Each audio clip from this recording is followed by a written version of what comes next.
नमस्कार, आप देख रहे हैं बिहार तक। मैं हूं आपके साथ सुकन्या सिंह।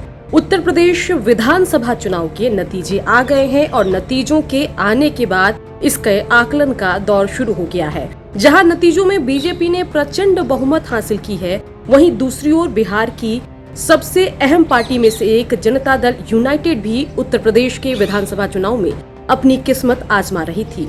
कुल 51 सीटों पर जेडीयू ने अपने कैंडिडेट उतारे थे, लेकिन जेडीयू का उत्तर प्रदेश में खाता नहीं खुल सका और जेडीयू का प्रदर्शन बेहद खराब रहा। अगर वोट परसेंटेज की हम बात करें तो जहां उत्तर प्रदेश में नोटा से भी कम वोट जेडीयू ने हासिल किया। नोटा मतलब नन ऑफ द एबव, मतलब ऊपर में से कोई नहीं, यानी कि आपको अगर कोई कैंडिडेट पसंद नहीं आ रहा है तो लोग नोटा का बटन दबाते हैं। और नोटा के लिए जहां 0.69% लोगों ने वोट किया, वहीं जनता दल यूनाइटेड के पक्ष में 0.11% लोगों ने मत किया, यानी जेडीयू का मत प्रतिशत 0.11% रहा।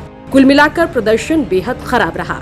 जेडीयू को सबसे ज्यादा उम्मीद मल्हानी विधानसभा सीट से थी, जहां से जनता दल यूनाइटेड ने धनंजय सिंह को अपना कैंडिडेट बनाया था। यहां से भी जेडीयू को निराशा हाथ लगी और एसपी के कैंडिडेट ने धनंजय सिंह को, यानी कि जेडीयू के उम्मीदवार को हराया।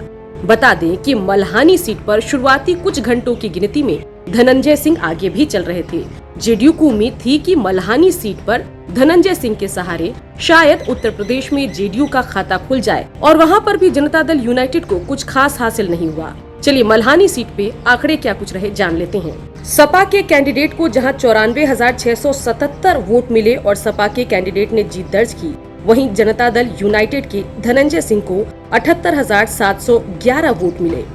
माना ये जा रहा है कि बीजेपी से गठबंधन की उम्मीद में बैठी जनता दल यूनाइटेड को देरी की वजह से उत्तर प्रदेश विधानसभा चुनाव में करारी हार का सामना करना पड़ा। बता दें कि लंबे समय तक जनता दल यूनाइटेड के नेता, यानी कि आरसीपी सिंह, ललन सिंह जैसे नेता लगातार बीजेपी के नेताओं के संपर्क में थे और उनसे बातचीत करके एनडीए गठबंधन के तहत कुछ सीट हासिल करके उत्तर प्रदेश का चुनाव लड़ना चाहते थे। आखिरी समय तक बीजेपी ने जेडीयू को लटकाए रखा। उसके बाद हार कर ललन सिंह ने अपने 51 कैंडिडेट की लिस्ट सामने रखी और कहा कि बीजेपी से बात नहीं बन पा रही है, इसलिए अकेले दम चुनाव लड़ेंगे।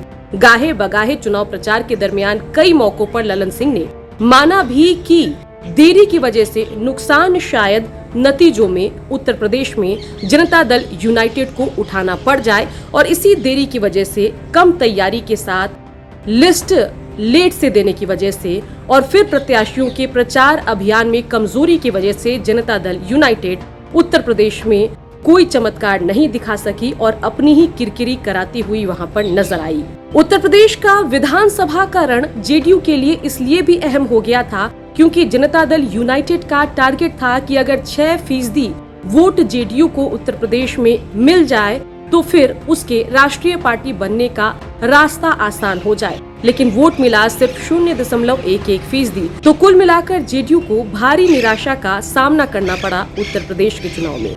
इसी तरीके से बिहार की खबरें आपको हम बताते रहेंगे। आप देखते रहिए बिहार तक।